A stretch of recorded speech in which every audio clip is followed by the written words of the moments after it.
দেখুন কত সুন্দর একটি পোষ্য কিভাবে হাঁসের বাচ্চাগুলোকে পারাপার করে দিচ্ছে।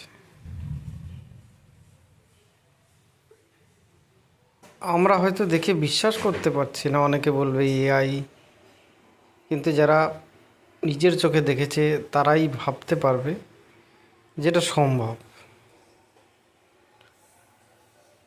একটা জন্তু জানোয়ারেরা বুঝে গেছে যে কীভাবে পৃথিবীতে বসবাস করতে হয়, কিন্তু আমরা মনুষ্য জাতি এখনও বুঝতে পারলাম না যে এই পৃথিবীতে বাঁচতে গেলে আমাদের একে অপরকে সহযোগিতা করা কতটা প্রয়োজন। দেখুন, একদম মনে হচ্ছে কেউ যেন শিখিয়ে দিয়েছে। সত্যিই অসাধারণ। তাই দেখুন কিভাবে এরা একে অপরকে সাহায্য করছে।